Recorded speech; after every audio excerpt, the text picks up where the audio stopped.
Halo majikan, hari ini kita pakai pamping lagi nih, habis kelihatannya cakep gitu, cerah begitu, kita suka, nggak apa-apa ya. Soalnya kita mau pakai baju hijau takut. Karena di video kali ini kita kedapatan cerita tentang pantai. Jadi ini adalah kiriman cerita dari teman kita namanya Agni yang kehilangan kakaknya di salah satu pantai di daerah Gunung Kidul. Nah, belum lama kan memang ada berita nih kalau katanya beberapa siswa dan siswi itu tenggelam di pantai Drini Gunung Kidul ya. Mendengar berita itu, Agni ini langsung ke recall tentang cerita hidupnya dulu yang semoga bisa menjadi pelajaran juga buat teman-teman semua nih untuk selalu berhati-hati. Jadi waktu itu sebenarnya Agni nggak inget jelas ya kejadiannya bagaimana. Dia itu hanya diceritain dari orang-orang ketika dia sudah dewasa. Pokoknya di tahun 2004, kakaknya bernama Dimas itu hilang di salah satu pantai di Gunung Kidul.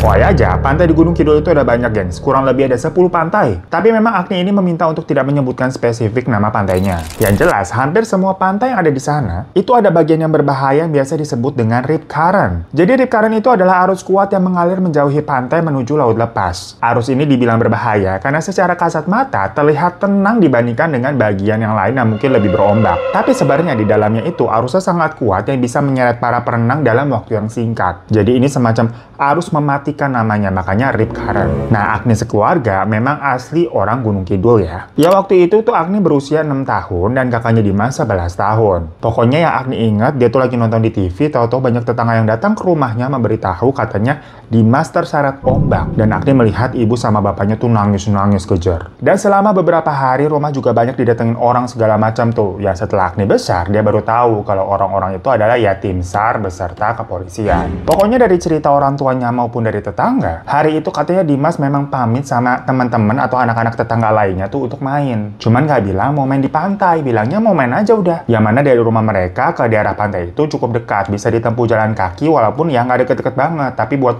orang sana hitungannya masih dibilang dekat katanya. Beberapa kali Agni juga suka dibawa main tuh sama bapak dan ibu ke pantai itu. Yang tahun itu pantainya mah sepi banget katanya. Belum seramai sekarang. Yang sekarang pun seramai-ramainya juga nggak sampai ngebludak sih. Ya anyway, ternyata hari itu Dimas sama teman-temannya nih awalnya memang niatnya tidak ke pantai. Mereka main-main biasa aja gitu sampai ada salah satu orang nih ngajakin ke pantai. Jadilah mereka ke sana. Namun sebenarnya hitungannya buat anak-anak daerah situ dengan pantai ya semuanya udah familiar. Rata-rata pada bisa berenang kok. Namun lagi-lagi namanya hari sial kan tidak ada di kalender ya gengs ya. Apalagi ternyata katanya hari itu adalah 29 Februari yang merupakan tahun kabisat yang dipercaya memang bukan hari baik lah. Dan memang menurut teman-temannya Mas Dimas atau anak-anak tetangga lain ini, hari itu kondisi pantai dilihat sepi banget. Bener-bener nggak ada orang sama sekali. Biasanya sesepi-sepinya pantai itu tetap aja adalah 1-2 orang gitu. Ya mungkin balik lagi karena waktu itu adalah tanggal 29 Februari yang dipercaya bukan hari baik. Cuman kan mereka nih sebagai anak-anak nggak ngerti mengenai tanggalan tersebut ya, tahun kabisat segala macam. Karena dari awal dari rumah juga tidak ada larangan dari orang tua mereka masing-masing. Nggak ada yang ngujangin kayak, jangan ke pantai ya sekarang ya, enggak. Orang tuanya Agni juga bilang mereka nggak tahu yang mengenai tahun kabisat seperti itu. Ya udah, pokoknya anak-anak ini tuh main sampai agak sorean, sampai mereka udah pada capek dan pada istirahat di bibir pantai itu di pasirnya. Karena kan ombak juga dilihat udah mulai kenceng ya. Tapi si Mas Dimas ini kayak masih seru-seruan sendiri. Ya mungkin dia melihat ada bagian yang terlihat tenang tuh, tidak penuh ombak yang berbuih yang nggak kayak di samping-sampingnya, disangkanya aman. Tapi ternyata itu adalah bagian dari rip current tadi. Yang dalam sekejap nih, tiba-tiba anak-anak yang lain tuh tidak melihat keberadaannya Mas Dimas lagi. Meleng dikit, tahu-tahu hilang aja udah. Mereka bingung kan, karena di sana nggak ada yang bisa dimintain tolong lah, sepi dari awal itu pantai. Dan salah satu dari mereka juga nggak ada yang berani masuk untuk nyebur lagi mencari Mas Dimas ya. Namanya anak-anak umur segitu. Jadi bisa dibilang di sini penanganannya tuh nggak ada, alias memang lama. Dimana mereka akhirnya lari dulu ke rumah masing-masing yang kira-kira membutuhkan waktu sekitar 15 menit tuh dari daerah pantai untuk laporan ke para orang tuanya, dibilang Dimas tadi hanyut tuh di pantai. Ya baru dari situ berbondong-bondong pada pergi ke pantai yang lagi-lagi butuh waktu 15 menit ya. Jadi total bolak-balik tuh udah 30 menit sendiri. Kebayangkan dalam situasi genting itu bisa dikatakan lama. Warga pokoknya bantuin nyariin. Kapal-kapal nelayan juga dipakai tuh. Tapi kan hari itu semakin gelap ya karena terjadinya aja udah sore. Alhasil Dimas tidak ketemu. Singkat ceritanya lagi akhirnya dilaporkanlah ke tim SAR sama ke kepolisian segala macam dan berhari-hari dilakukan pencarian cuma tetap nihil. Sampai akhirnya berminggu-minggu hingga bertahun-tahun. Dimas pun tidak pernah ditemukan. Yang mana hal itu membuat bapak atau ibunya Agni ini kepikiran tuh merasa bersalah dan berujung jadinya sakit-sakitan. Udah nggak tahu seberapa banyak uang yang dihabiskan untuk melakukan pencarian mandiri. Karena ya kalau tim SAR itu kan paling lama sekitar seminggu atau paling mentok 2 minggu ya. Kalau masih belum ketemu juga ya biasanya dinyatakan meninggal. Dan setelahnya keluarga ini pakai uang pribadi untuk yaitu mencari mandiri atau mencari sendiri. Tapi tetap aja Mas Dimas tidak pernah ketemu. Maksudnya pun jasadnya tidak pernah ketemu, misalkan hanyut di mana gitu kan ya. Nggak ada gengs, jadinya gambling. Di satu sisi, kalaupun memang sudah meninggal, keluarga ini inginnya menemukan jasadnya biar bisa dikubur dengan layak. Tapi di sisi lain nih, orang tua tuh jadi apa ya? Masih ada terus harapannya. Ya namanya orang tua kehilangan anak, pikirnya kan mungkin Dimas terdampar di satu tempat terus dirawat sama orang lain gitu kan, macam kayak di film-film. Masalahnya kalaupun memang terdampar, harusnya kan ada yang lapor atau ada info gitu ya. Karena semakin Agni dewasa nih, dia berpikiran logis aja udah. Kalau kakaknya Mas Dimas ya dipastikan meninggal. Sampai akhirnya nih bapak berpulang dulu ya karena memang sakit-sakitan, nah mungkin itu juga dari pikiran ya. Sementara kalau sang ibu nih kondisinya ya udah tampak murung aja, seolah-olah dia tuh terpaksa hidup karena ya masih ada Agni. Jadi POV-nya Agni dari kecil sampai gede nih melihat situasi di rumah begitu, merasa kayak kok malah gue yang seperti jadi beban, tidak dianggap. Yang mana kan saya nih maksudnya Agni anak kalian juga, anak bapak sama ibu. Tapi segala perhatian tuh selalu ke Mas Dimas, yang padahal konteksnya di sini Mas Dimas sudah nggak ada. Jadinya si Agni ini merasa terabaikan dari masa kecilnya. Bukan bermaksud untuk egois ataupun tidak berduka atas kehilangan kakaknya, tapi inner child-nya Agni ini merasa semua orang tuh kayak sibuk mencari Mas Dimas aja, dan malah Agni dituntut untuk seperti bisa mandiri sejak kecil. Kadang nggak jarang dia ditinggal di rumah sendirian. Sementara bapak sama ibu kan kesana kemari gitu kan melakukan pencariannya Mas Dimas. Hingga waktu berlalu nih, 16 tahun kemudian di tahun 2020. Jadi ini lengkapnya lama ya. Agni juga udah berusia 22 tahun kala itu. Tapi dia nggak kuliah geng, soalnya Agni ini memang sengaja ngambil sekolah kejuruan terus langsung kerja. Soalnya dia merasa harus menjadi tulang punggung istilahnya. Ya gimana, bapak kan udah nggak ada. Sementara ibu juga sudah semakin tua yang sehari-harinya itu murung, terus kayak nggak punya gairah hidup. Ya karena keadaan, terpaksa Agni memang harus secepatnya mulai bekerja di usianya dari 19 tahun sebenarnya. Jadi dari 19, 20, 21, 22 nih ya. Ingat banget hari itu tanggal 29 Februari tahun 2020, yang mana berarti tepat 16 tahun setelah kejadian. Tiba-tiba waktu si Agni pulang ke rumah tuh dari kerjanya, sudah ada seorang laki-laki yang lagi bersimpuh di lantai di hadapan ibunya lagi nangis-nangis. Dimana laki-laki itu mengaku adalah Mas Dimas. Apa nggak kesambar geledek begitu si Agni liatnya? Setelah 16 tahun dicari gitu nggak pernah ketemu, toto nongol aja gitu di rumah dengan keadaan sehat walafiat. Udah dewasa tapi ya, yang berarti umurnya nih 27 tahun nih. Agni yang awalnya shock begitu nggak tahu harus ngomong ataupun berbuat apa. Ya awkward aja jadinya, kan terakhir kali dia ketemu sama Mas Dimas segala macam tuh 6 tahun waktu itu. Cuma ya kalau ibu terlihat berbahagia. Ibu terus-terusan nangis dengan mengucapkan Alhamdulillah, terima kasih ya Allah gitu, sampai megap-megap gitu ya, saking bahagianya nggak percaya. Dipelukin terus tuh Mas Dimasnya. Para tetangga juga pada heboh kala itu mendengar seperti ada sebuah mukjizat yang di luar perkiraan. Anak yang dulunya hilang puluhan tahun dikira sudah meninggal, ternyata lah masih hidup. Apa nggak sinetron ini namanya? Cuma Agni kemudian berpikir, bentar. Kok iya kayak sinetron banget? Apakah mungkin? Karena nih ya gengs ya, coba kalau kalian jadi Agni. Waktu si Mas Dimas ini ditanya kayak kemana aja kamu selama ini? Kok baru pulang sekarang setelah 16 tahun? Si Mas Dimas bilangnya katanya lupa ingat. Jadi dia ditemukan sama seorang nelayan dan dirawat di desa yang sebenarnya nggak jauh dari desanya Agni ini. Yang mana basicnya keluarga nelayannya itu katanya nggak punya anak. Akhirnya ya udah Dimas dirawat dan memang sengaja diam-diam dirahasiakan karena mereka ini pengen punya anak. Jadi si pasangan nelayannya ini juga nggak bilang ke orang-orang kalau mereka telah nemuin anak terdampar. Bilangnya itu anak mereka. Sampai akhirnya udah gede, udah besar nih, yang belum lama akhirnya si Mas Dimas ini katanya dikasih tahu mengenai kebenarannya kalau ya dia waktu itu ditemukan alias dibungut dan bukan anak mereka. Dan sebenarnya orang tua nelayan itu dari awal tahu kalau Dimas ini adalah anak yang lagi hilang dan dicari-cari sama keluarganya Agni. Kan soalnya beritanya tersebar waktu itu ya, cuma memang sengaja diumpetin. Makanya pas setelah dikasih tahu begitu ya, Mas Dimas langsung nyamperin ibunya nih sebagai ibu kandungnya. Namun sebenarnya Mas Dimas mengaku dia ini ingatannya belum balik. Jadi cuma tahu dari pernyataan si orang tua nelayannya ini. Nah coba, apakah sinetron mentok kalau begitu? Dan pas Agni mencoba konfirmasi ke orang tua nelayan yang disebutkan, Bener, ceritanya begitu. Mereka ketemu. Dan orang tua nelayan ini minta maaf, bilang mereka dulu hilaf karena ya tadi pengen punya anak. Dan sekarang sudah mengikhlaskan Dimas kalau misalkan memang mau kembali ke orang tua kandungnya. Ya udah semenjak itu si Dimas ini tinggal bareng sama Agni dan ibu. Keadaan ibu pun bener-bener jadi berubah banget. Lebih ceria, tiap hari masak begitu ya. Masak-masakan kesukaannya Mas Dimas waktu kecil dulu. Terlihat dari raut muka ibu juga beda, kayak cerah banget gitu, gengs. Udah lama Agni nggak melihat ibunya sesumringah itu dalam hidup. Kayak kita ngelihat muka kita jadi salfok juga dari tadi ya. Cerah banget begitu, apa karena kita pakai pangping-pangping begini? Ya bisa kalau kelihatan cerah di kamera begini kan kita jadinya juga seneng ya, alhamdulillah. Tapi bukan karena hanya pakai baju pangping-pangping begini. Tapi sebulanan ini kita lagi pakai yang pangping-pangping dari Skintific yang pink. Alias ini tuh yang brightening set yang mengandung niacinamide. Pakai serum sama moisturizer-nya, gengs. Dan ini kandungan niacinamide-nya 10%. Jujur, kalau Skintific mah nggak mungkin kaleng-kaleng. Ini udah brand gede, udah Bipom juga, gengs. Bukan kayak yang skincare overclaim lagi huru-hara itu. Ini kita tepok-tepokin dulu ya, bentar kita lepas kacamata biar enak. Tuh, wangi juga, wangi-wangi orang kaya.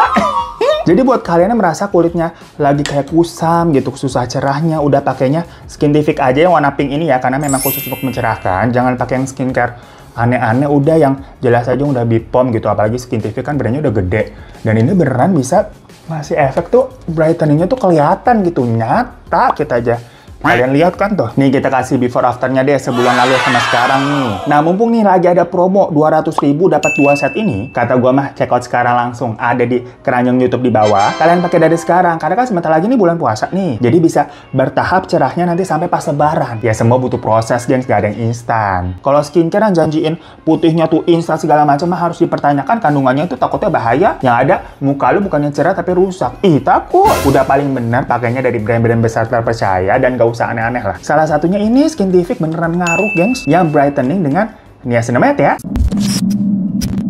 Ikan cecet, lanjut. Ya walaupun melihat ibunya nih kembali happy begitu, tapi sebenarnya ada yang mengganjal nih di hatinya Agni. Karena kalau dilihat-lihat nih sebenarnya mukanya Mas Dimas saat dewasa ini kok agak nggak mirip pas sama kecilnya ya? Kan masih ada tuh foto-foto Mas Dimas sebelum hilang. Apakah kedewasaan itu bisa merubah bentuk seseorang sebegitunya? Jadi kalau dilihat sekilas memang lumayan mirip sih dari rambutnya, hidungnya, sama struktur mukanya. Cuma kalau diperhatikan baik-baik dengan jelas gitu ya, bentuk mata sama bibirnya memang nggak mirip, beda malah. Dan kulitnya juga lebih hitam dari sewaktu kecil. Ya, ini kan diam-diam ngeliatin ya, karena jujur sebenarnya dia masih merasa curiga. Menganggap semua ini yang terjadi itu terlalu tidak masuk akal. Ditambah si Mas Dimas ini semenjak tinggal di rumah itu tidak kerja, gengs. Jadi sebelumnya katanya dia tuh nelayan, ikut bantuin orang tuanya nelayan itu. Tapi semenjak tinggal di rumah ibu ini ngelarang karena takut kehilangan Mas Dimas lagi. Soalnya kan nelayan urusannya bolak-balik ke pantai begitu ya, trauma ibunya. Jadilah Mas Dimas disuruh di rumah baik. Sekalian ngerawat ibu gitu. Yang mana si Agni jadi harus ngempanin 2 orang nih, ketanggungan 1 lagi di rumah. Udahlah dia nyari duit, si ibu juga apa-apa perhatiannya langsung ke Mas Dimas.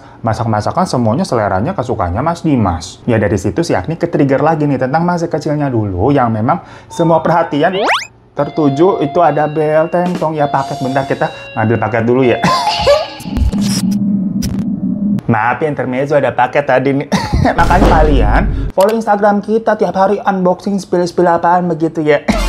Ubur-ubur ikan lele. Kita lanjut, Le. Tadi kan berarti si Agni kayak berkeluh kesah, dia jadi harus ngempanin 2 orang ya, ketambahan 1 lagi tuh di rumah. Udahlah dia tadi katanya nyari duit. Si ibu juga perhatiannya langsung ke Mas Dimas terus kan, masak-masakan semuanya juga kesukaannya Mas Dimas tuh. Nah dari situ si Agni ke-trigger nih tentang masa kecilnya dulu yang memang semua perhatian kan tertujunya ke Mas Dimas, bukan ke dia. Istilahnya waktu Mas Dimas nggak ada aja dia terabaikan, sekarang Mas Dimas tahu-tahu ada gitu ya lebih-lebih lagi. Makanya waktu itu dia semacam punya perasaan dilema. Dia bingung kok kayak dia nggak suka ya Mas Dimas sudah ketemu, bukannya seneng gitu. Malah kayak ada kemarahan di dalam hatinya. Apakah dia jahat dan egois? Pokoknya output yang keluar dari si Agni menghadapi Mas Dimas yang udah dewasa ini jadinya tuh jutek dan curigaan terus. Bukannya happy dan bersyukur, tapi ya di sisi lain dia juga lega karena melihat ibunya nih bener-bener kayak punya semangat hidup lagi lah. Makanya tadi dia bilang dia dilema. Yang semua perasaan itu tentunya dia curhatin ke temennya. Jadi waktu itu si Agni kan kerjanya di sebuah toko oleh-oleh katanya. Temennya pas dengar ceritanya begitu kayak mikir juga loh.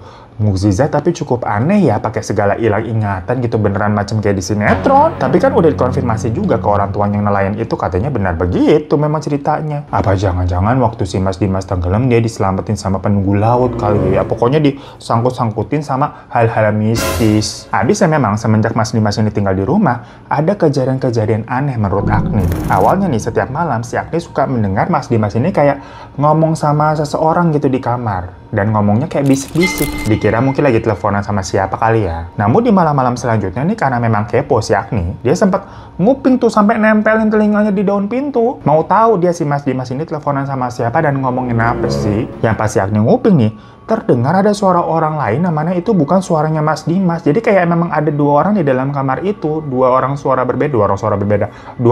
suara berbeda. Dan kedengarannya jelas, gengs, bukan kayak dari speaker handphone gitu ya, bener-bener suara orang yang ada di situ. Ya abisnya handphonenya Mas Dimas ini katanya handphone butut yang sampai dikaretin gitu ya. Maksudnya kalau suaranya itu dari speaker handphonenya Mas Dimas, pasti sember keluarnya gitu, nggak mungkin sejernih sama tadi yang si Agni nguping. Dan kalimat yang Agni denger waktu itu, si orang yang kedua ini tuh ngomong kayak, itu ada orang di depan pintu. Lah, Agni kaget dong. Dia buru-buru langsung pergi karena kok bisa ketahuan dia lagi nguping padahal pintunya tertutup rapat. Aneh banget pokoknya. Terus pernah satu malam nih si Agni mergokin Mas Dimas lagi kayak ngeliatin si ibu lagi tidur tuh di kamar. Jadi Mas Dimas berdiri aja tuh di depan pintu ngeliatin si ibu tidur. Lama, gengs. Sampai akhirnya si Agni negor sendiri nanya kayak ada apa Mas? Tapi si Mas Dimas cuma kayak senyum terus balik lagi ke kamarnya. Ya Agni kan kepikiran jajan ini orang yang berniat jahat mau mencelakakan dia sama ibunya. Soalnya si Agni masih belum yakin kalau ini tuh Mas Dimas bener gitu loh. Habisnya ada satu waktu lagi nih, dimana waktu itu Mas Dimas habis mandi, keluar dari kamar mandi kan, cuma pakai anduk doang di pinggang biasa laki. Jalan gitu dari kamar mandi ke kamar, dan pas Agni lihat di punggungnya itu tidak ada tanda lahir. Padahal setahu Agni nih, Mas Dimas itu punya tanda lahir di bagian punggungnya, gengs. Jadi kayak ada bercak gitu. Bukan tompel sih, tapi kayak bercak tanda lahir gimana sih? Nah, bagaimana mungkin tanda lahir seseorang itu bisa hilang? Apa gara-gara kulitnya menghitam selama dia jadi nelayan gitu sampai warnanya kena saru gitu sama bercak tanda lahirnya? Tapi pasti perhatiin lagi beneran nggak ada sih, hilang sih, ini nggak ada. Makanya si Agni suudzon terus. Ini beneran Mas Dimas atau bukan sih? Namun masalahnya di saat ada pikiran suudzon seperti itu muncul ya, namun nanti akan dikaburkan lagi nih dengan hal-hal yang dibilang sama Mas Dimas kayak, dulu aku pernah jatuh di sini nih pas lagi main mobil-mobilan warna hijau kado dari ayah, bener nggak sih? Jadi sedikit-sedikit ingatannya Mas Dimas ini mulai balik lagi semenjak dia tinggal di rumah. Dan ceritanya bisa spesifik, gengs, kayak kejadian-kejadian yang sepotong-sepotong gitu yang pernah memang terjadi di rumah tersebut. Termasuk cerita dulu Agni ini pernah jatuh di depan teras dan kejedot sudut ubin tuh sampai apa sih alisnya agak codet dikit, dan Mas Dimas yang ngobatin karena ibu sama bapak waktu itu lagi nggak di rumah. Ya Agni dengar begitu goyah dong hatinya. Maksudnya kalau orang ini bukan Mas Dimas pasti nggak mungkin tahu hal seperti ini, karena kejadiannya waktu itu memang cuma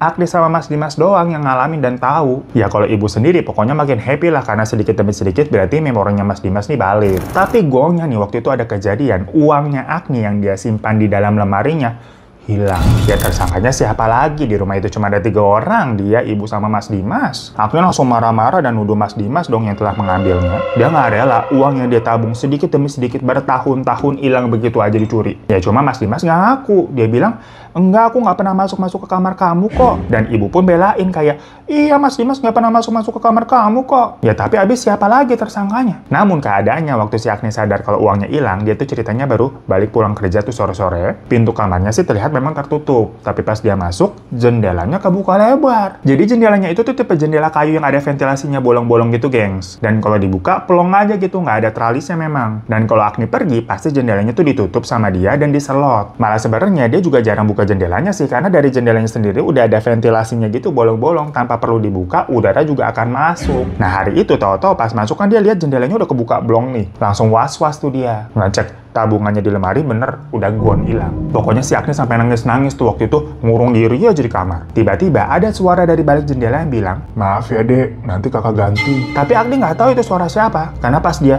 ngecek keluar tuh ke jendela nggak ada siapa-siapa. Dan situasinya ini udah malam loh. Tadi jendela juga udah ditutup sama si Agni. Dan waktu Agni keluar kamar, dilihat ibu sama Mas Dimas lagi makan di meja makan. Ya maksudnya berarti tadi bukan suaranya Mas Dimas, orang lagi makan. Cuma ya Agni melihat ibu sama kakaknya itu makan malam kayak nggak terjadi apa-apa, dia kesel aja, masuk lagi ke kamar ngambek. Namun malamnya perut kagak bisa bohong ya, alias lapar itu si Agni kuyuk-kuyuk. Ya udah dia keluar tuh dan makan diam-diam niatnya. Ibu sama Mas Dimas sudah di kamar masing-masing. Agni duduk di meja makan dan Udah makan makanan yang ada di situ. Lagi enak ngunyah nih. Tahu-tahu kursi di depannya, kursi makan tuh gerak sendiri. Deret gitu. Jadi kayak ada orang yang narik mau duduk. Ya akhirnya langsung diem kan. Kaget dia tuh lah. Kok gerak? Otaknya ini masih loading nih.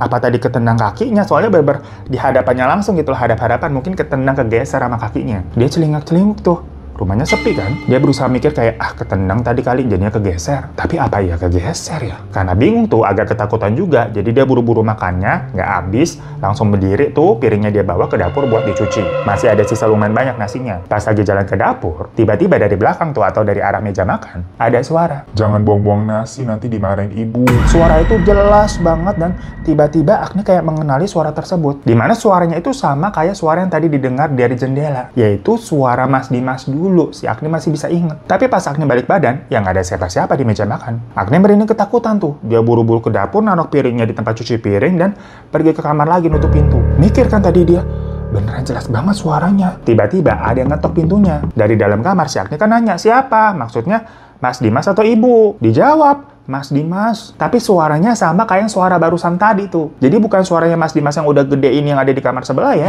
Agni bingung kan, akhirnya dia buka tuh pintunya. Dan di bawah pintu ada mobil-mobilan kesayangannya Mas Dimas tuh yang berwarna hijau. Yang padahal mainan itu disimpan sama ibu di kamarnya Mas Dimas ya. Jadi loh, siapa yang naruh di sini? Ya soalnya kan tadi nggak ada waktu Agni pergi makan terus balik lagi ke kamar. Dia langsung ngetok kamarnya Mas Dimas tuh yang di sebelah. Tapi nggak dibukain pintu. Akhirnya sama Agni dibuka aja. Dan ternyata di dalam Mas Dimasnya nggak ada. Terlihat kamarnya pun juga rapi. Loh, pergi kemana sih Mas Dimas? Ya tapi karena itu, jadinya Agni berpikir kalau yang naruh mobil-mobilan ini di depan pintunya dan ngetok tadi tuh Mas Dimas, sebelum mungkin abis itu dia pergi ya. Walaupun Agni juga nggak dengar suaranya Mas Dimas keluar kamar ataupun keluar rumah. Sampai pagi harinya Mas Dimas ini belum balik. Dimana ibu jadi khawatir karena kok nggak bilang kemana pergi malam-malam berarti kan? Dia juga merasa trauma kalau anaknya nggak pulang seperti itu. Dihubungin handphonenya nggak aktif. Sampai malamnya lagi nih, tetap nggak ada kabar. Dan besoknya masih juga belum balik. Ibu langsung stres. Kemana ini Mas Dimas? Karena nggak tahu harus nanya kemana, akhirnya Agni nyoba datengin ke rumah orang tua angkatnya Mas Dimas yang nelayan itu tuh. Tapi ternyata mereka juga udah nggak di sana, udah pindah kata orang-orang sekitar. Dan pindahnya 2 hari yang lalu, sama seperti Mas Dimas perginya kan memang 2 hari yang lalu tuh jatuhnya. Kok aneh kenapa pergi mendadak seperti ini? Yang pas Agni nanya ke tetangga-tetangga sebelahnya itu katanya sebelumnya nih terlihat memang ada rentenir yang suka nagihin utang ke rumah, datang marah-marah sampai ngerusakin pintu rumah lah. Dan kayaknya mereka ini pergi karena hal itu. Nah di situ Agni baru tahu ternyata Mas Dimas sama orang tuanya itu punya hutang besar mungkin. Cuma kalau dari cerita tetangga si Mas Dimas ini tuh sebenarnya namanya Yudis bukan Dimas. Ya tapi kalau hal itu Agni sebenarnya juga udah tahu karena memang pas pertama kali ketemu tuh yang katanya dia ditemuin terus dirawat sama kedua orang tuanya yang nelayan, dikasih nama baru kan, dipanggilnya akhirnya Yudis bukan Dimas. Dan dari KTP kan juga dilihatin namanya memang Yudis. Soalnya kan dipungutnya berarti di usia 11 tahun ya, dan baru bikin KTP tuh di usia 17 tahun. Kalau masalah nama aslinya Yudis mah pokoknya Agni udah tahu, si Agni bilang begitu kan. Namun orang sana kayak heran pas dengernya, hah? Ditemuin? Itu anak kandung mereka kok, orang saya yang bantuin lahirannya. Kata salah satu orang tetangga begitu. Lah, Agni makin bingung kan, kayak ini gimana sih sebenarnya? Sementara di rumah nih ibunya makin stres, kayak balik kayak dulu lah pokoknya, nangis-nangis terus gitu sambil manggil-manggil nama Dimas, Dimas gitu. Ya tapi Mas Dimas ini nggak pernah muncul-muncul lagi. Dari situ si Agni ini baru yakin kalau sepertinya yang ngambil duit tabungannya di lemari ya jangan-jangan memang si Yudis yang mengaku sebagai Dimas buat bayar hutang. By the way, waktu itu uang yang ada di lemari 20 juta, gengs. Ya memang salahnya Agni juga sih naruh uang sebanyak itu di lemari ya. Karena katanya kalau dia gajian waktu itu selalu dikasihnya dalam bentuk cash. Dan dia semacam punya isu tentang bank di daerahnya. Soalnya dulu sempat ada rame-rame pada demo tuh orang-orang dibilang uang nasabahnya berkurang atau hilang lah. Jadi kayak malah takut gitu nabung di bank. Dan selama si Agni nyimpen di dalam lemari itu kan sebenarnya ya aman-aman aja ya. Malah nggak kepotong admin. Padahal tabungannya itu niatnya Agni mau beliin motor. Cuma ya kegondol. Ya makin hari ya udah nggak ada kabar sama sekali. Kondisi ibu juga makin drop karena kepikiran terus anaknya hilang lagi untuk kedua kalinya. Agni pun pusing ya. Dia SMS nih beberapa kali ke nomornya Mas Dimas yang nggak tahu dibaca apa enggak. Karena setiap kali telepon ke nomor itu nggak aktif. Sampai ada saat dimana si Agni tidak menemukan ibunya di rumah waktu dia pulang kerja. Tahu-tahu loh kok ibunya nggak ada. Sampai malam ditungguin nggak pulang-pulang. Khawatir kan ibunya kemana nih? Kayaknya nyariin Mas Dimas tapi kan nggak tahu kemana gitu. Ya panik lah si Agni. Dia langsung SMS marah-marah ke nomornya Mas Dimas yang sebenarnya nggak aktif itu ya. Pokoknya dibilang kalau sampai ibunya kenapa-napa, bakalan gue cari lu ke ujung dunia. Yang ternyata habis SMS begitu, langsung ditelepon sama si Mas Dimas. Mungkin kebetulan kebaca ya. Dan akhirnya mereka janjian tuh buat nyari ibu sama-sama. Di malam itu akhirnya si Agni ini ketemu lagi sama Mas Dimas, yang mana Mas Dimas ini minta maaf dan mengakui semua kesalahannya. Karena sebenarnya dia adalah Yudis yang mengaku-ngaku menjadi Mas Dimas. Jadi dia sama orang tuanya itu adalah yang nelayan yang punya uang sekitar 50 juta kepada rentenir. Dan Yudis ini memang indigo, guys. Dia bertemu sosok Mas Dimas tuh di laut waktu lagi nangkap ikan. Yang ternyata cerita dari Dimas yang dulu hilang ini diketahui sama orang tuanya yang dulu memang merupakan nelayan juga kan, tersebar tuh kemana-mana. Nah, nggak tahu dapat pemikiran dari mana, si Yudis ini punya ide berpura-pura menjadi Dimas untuk setidaknya bisa mengambil harta dari keluarganya Dimas ini untuk nutupin utangnya. Yang sebenarnya katanya sosok Dimasnya sendiri itu marah, gengs, karena perbuatannya Yudis yang jatuhnya nipu ya. Tapi Yudis malah mengancam kalau ibunya Dimas ini akan mau dihabisi katanya. Ya makanya ada satu waktu si Agni ini mergokin Yudis kayak ngeliatin ibunya terus lagi tidur tuh, mungkin lagi berpikir yang enggak kali. Dan itu juga alasannya akhirnya Yudis ini tahu beberapa memori yang pernah Dimas alami di rumah itu, karena ya dia berinteraksi dengan sosoknya Dimas kan, karena sebelumnya diancam ya sosok Dimas itu kalau ibunya akan diapa-apain sama dia. Tapi seiring berjalannya waktu, perlakuan ibu ke Yudis yang menganggap Yudis ini adalah anaknya si Dimas membuat Yudis luluh dan nggak tega. Apalagi ternyata keluarga Agni ini kan juga udah abis-abisan ngeluarin harta mereka untuk pencarian Dimas dulu ya, yang bisa dibilang nggak banyak juga harta yang tersisa di rumah itu. Sampai akhirnya si Yudis nih tahu sempat ngintip nih si Agni nyimpen uang di lemari, yang akhirnya ya diambil. Dan setelah dapat uangnya, Yudis merasa kalau di rumah itu memang udah nggak ada harta lagi, jadi ngapain juga lama-lama. Akhirnya dia pergi tuh kabur sama orang tuanya. Jadi dari awal orang tuanya nelayan ini memang sudah kong kali kong sama Yudis. Cuma Yudis ini mengaku semenjak dia pergi tuh, dia suka diteror sama sosok Dimas yang marah ya sama dia. Dan dalam hatinya pun, Yudis ini kepikiran sama ibu juga. Di hati kecilnya kan sebenarnya dia merasa dia bukan orang jahat. Semua hal itu buat dia baru juga. Dia melakukannya kan perkara kepepet utang. Makanya setelah baca SMS-nya Agni nih yang bilang katanya ibunya pergi nggak tahu kemana nyariin dia, Yudis juga merasa khawatir karena takut ibu kenapa-napa perkara dia pergi gitu kan soalnya. Akhirnya Yudis bantuin Agni tuh nyariin ibu. Yang alhamdulillahnya ketemu, gengs. Dimana si ibu ternyata ada di pinggiran pantai tempat dulu si Mas Dimas menghilang. Ya di sana nggak ada orang sama sekali malam-malam begitu. Untungnya nggak kenapa-napa nih ibunya, kayak orang linglung di sana. Ya udah dari situ si ibu dibawa pulang. Tadinya Agni udah marah banget nih dan mau melaporkan si Yudis ke polisi. Tapi si ibu ini terus melukin Yudis nih karena udah ketemu kan, yang mana masih menganggap mungkin itu adalah Dimas. Ya Agni mikir nih kalau dia melaporkan Yudis dan akhirnya Yudis dipenjara karena kasus penipuan ataupun pencurian, nanti ibunya stres lagi. Galau dia jadinya. Jadinya sama Agni, dibiarin aja tuh walaupun hatinya bermarah dan kecewa ya. Sampai akhirnya kondisi dari ibu udah cukup tenang, Yudis sendirilah yang mengakui semuanya kalau benar dia bukan Dimas. Pokoknya Yudis sujud-sujud tuh minta maaf karena ya dia kepepet utang dan dikejar-kejar rentenir dan diancam kalau orang tuanya katanya akan dihabisi sama si rentenir. Tapi yang bikin Agni kaget adalah ternyata ibunya sudah tahu.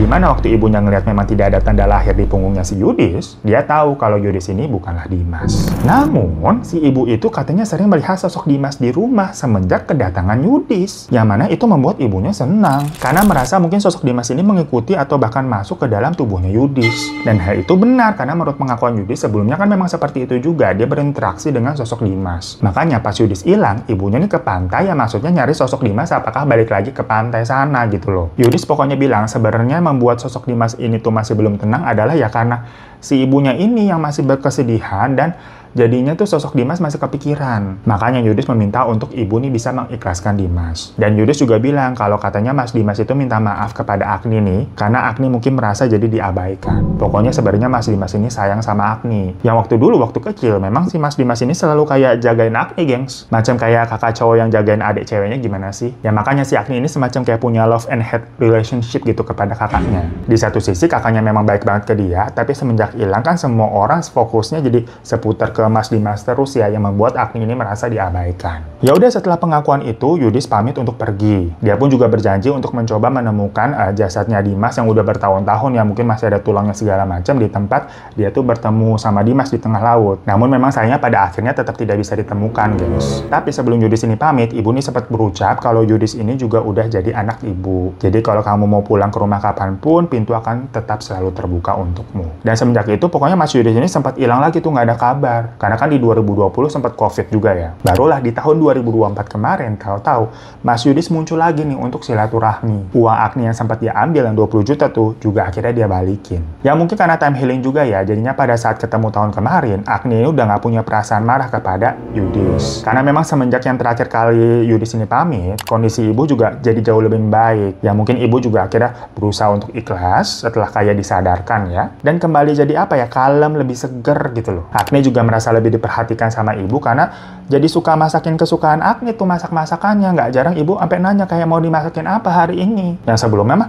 Agni nggak pernah merasakan semua itu. Jadi sampai sekarang ya Mas Yudis masih sesekali datang ke rumah untuk jenguk ibu ya. Dimana jadinya Mas Yudis ini dianggap seperti keluarga sendiri.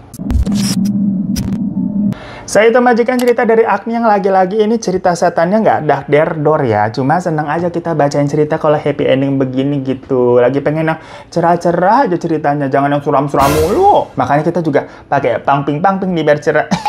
Dan katanya sih tahun ini Mas Yudis mau menikah. Sekitar bulan Juli apa Juni begitu ya. Dan rencananya juga Agni mau nikah nyusul ntar akhir tahun atau tahun depan gitu. Jadi minta doanya aja majikan katanya begitu ya. Terima kasih Agni untuk kiriman ceritanya ya. Terima kasih juga majikan udah pada nontonin. Buat yang suka cerita-cerita horor ataupun punya cerita-cerita horor ya, kalian subscribe terus bisa kirim tuh email ke bawah ini tuh kiriman cerita kalian ya. Jangan lupa klik like ya juga. Terima kasih udah pada menonton. Assalamualaikum warahmatullahi wabarakatuh. Janganlah takut, ceritakan padaku, karena